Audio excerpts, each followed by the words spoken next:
Welcome to today's interview with Eric. And today we are going to talk about my beautiful face. Nope, just kidding.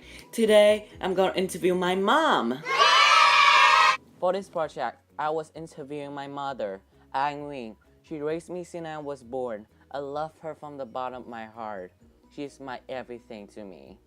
I'm interviewed my mother because I want to know her more as a person in life. My mother named I think Nguyen. Nguyen even mean you are a person with a kind heart. She was born on July 19, 1976 in Ho Chi Minh City, Vietnam. She had three sisters and she was the oldest. Her sister named Hoa, Nguyen, and Phương. Later on in her life, she married to my father named Nhã Lê for 8 years and then they divorced.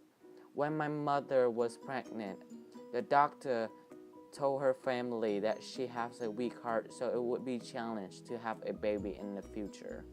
But a miracle happened. I was born. When my mother was 3 years old, her sister Hoa was born. 2 years later, her mother passed away in a car accident while her mother was pregnant. My mom could only remember one memory about my grandmother, that my grandma sat on a couch in a blanket and watched TV.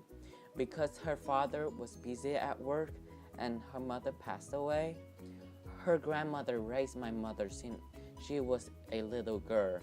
Couple years passed, my father got married to her stepmother, and later on, my aunt Nguyen and Phương was born.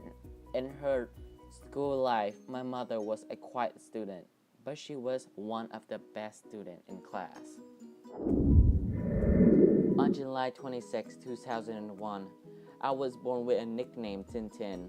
My mother loved the French cartoon Tintin, so that was why I got that nickname. She told me I has become a happier woman as Tintin is an amazing funny boy.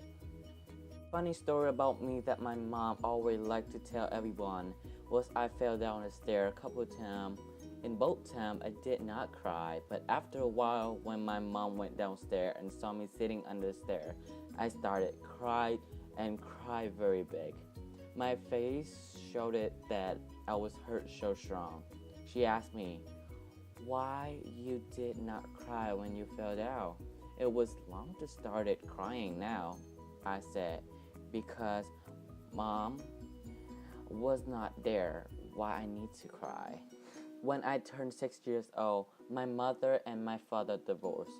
My mother, her grandmother, and me moved to another house. In August 2012, we have moved to USA.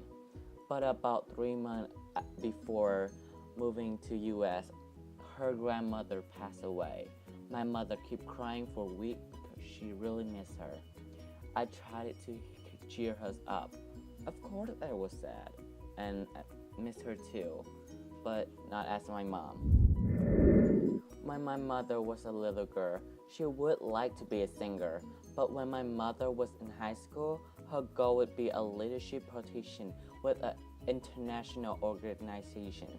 She worked hard, tried hard, and she became a vice president, head of human resource for Citigroup in Vietnam.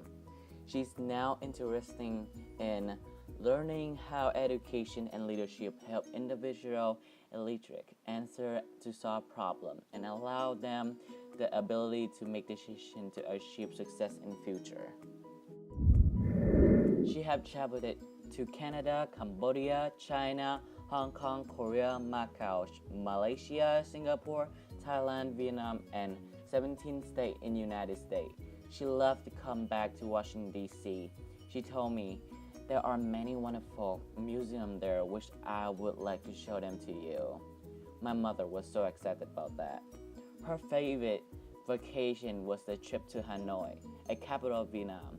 It was a special memory for her because that was the first trip we traveled together when I was 3. Her father was always been the most influential figure in her life. When he was young, her father studied in the United States and became a chef, newspaper editor in Vietnam. Her father used his knowledge to teach her in the loving in the quality of the heart. Her father also the inspiration in her goal to one day study in the United States. Her father encouraged my mother not to give up and making dream come true, and that's why my mother got to University of Minnesota for a graduate degree. I have learned a lot about my mother that I wasn't know before.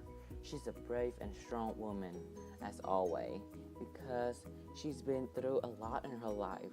She is my inspiration. I know she will always be with me when I'm feeling down. In this interview, she teaches me that I shouldn't never give up in my dream, even people say that you can't.